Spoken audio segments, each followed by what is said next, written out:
Start. महाराष्ट्राच्या राजकारणाविषयी सुरू असलेल्या चर्चेचे विषय भाषा, संस्कृती, घराणी, दगाबाजीचे आरोप प्रत्यारोप वगैरेमध्येच घुटमळताना दिसत असताना विधिमंडळात महायुती सरकारकडून मांडण्यात आलेल्या पुरवणी मागण्या म्हणजे राज्याच्या आर्थिक स्थितीचे एक प्रकारचे आक्रंदनच म्हणावे लागेल. खरे तर पुरवणी मागण्यांची तरतूद ही आपत्कालीन खर्चासाठी केलेली आहे. अचानक अशी परिस्थिती उद्भवते की त्याचा पूर्व अंदाज शक्य नसतो. अशावेळी खर्च भागविण्यासाठी सभागृहाकडून वाढीव खर्चाला मंजुरी घेतली जाते. पण आता तो पायंडाच पडत आहे की काय अशी भीती निर्माण झाली आहे. शिवाय सोमवारी सादर झालेल्या पुरवणी मागण्यांची रक्कम आहे 57,509 कोटी रुपये.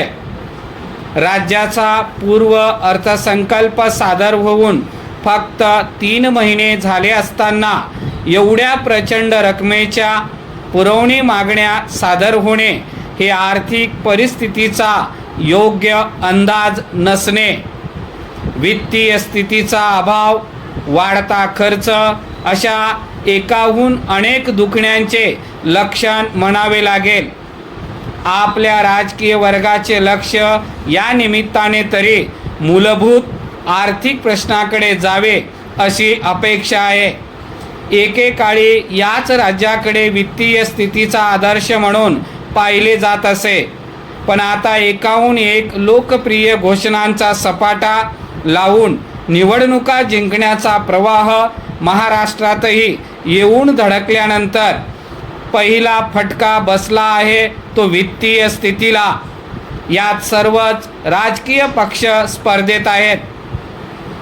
पुरवणी मागण्या आणि राज्यावरील खर्चाचा वाढता बोजा याबद्दल विरोधकांची तीव्र चिंता व्यक्त केली असली तरी प्रत्यक्ष निवडणुकीच्या मैदानात उतरल्यानंतर ते काही फार वेगळी भूमिका घेतात असे दिसलेले नाही. महायुतीने गेल्या विधानसभा निवडणुकीत मुख्यमंत्री लाडकी बहीण योजनेचा प्रचारात भरपूर वापर केला होता. दरमहा महिलांच्या खात्यात 1,500 रुपये जमा करणाऱ्या या योजनेची लोकप्रियता लक्षात घेऊन विरोधकांनी आम्ही त्यापेक्षा जास्त रक्कम देऊ असे आश्वासन दिले होते. रेवड्यांची अशी मनपूत उधळण करताना आपण पुढच्या काळासाठी कोणत्या संकटांना निमंत्रण देत आहोत याचे भान राहत नाही. पुरवणी मागण्या ह्या एकूण अर्थसंकल्पी रकमेच्या 10% अधिक असता कामा नयेत असे बंधन असते. जर उर्वरित काळातही अशाच प्रकारे पुरवणी मागण्यांचा सपाटा अर्थमंत्र्यांनी चालू ठेवला तर 15%च्याही पुढे ही रक्कम जाईल. राज्यावरील कर्जाचा बोजा 9.3 लाख कोटी रुपयांवर जाण्याची चिन्ह आहेत. एवढ्या मोठ्या राज्याला कर्जाची गरज लागणार हे अगदी सहज समजू शकते. याचे कारण भांडवली विकासासाठी पैशाची गरज लागते.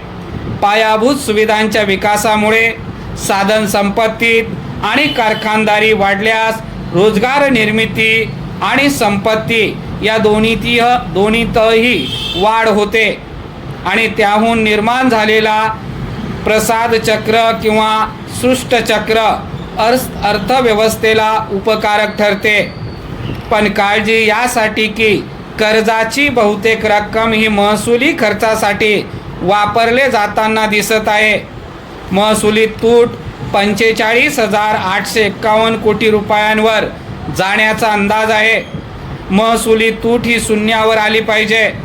2003च्या वित्तीय उत्तरदायित्व कायद्याने असे म्हटले होते की हे लक्षात घेतले तर तुटीचे गांभीर्य लक्षात येते. वित्तीय तुटीच्या आखून दिलेल्या प्रमाणाचे उल्लंघन झालेले नाही असा युक्तिवाद सरकारकडून केला जात आहे.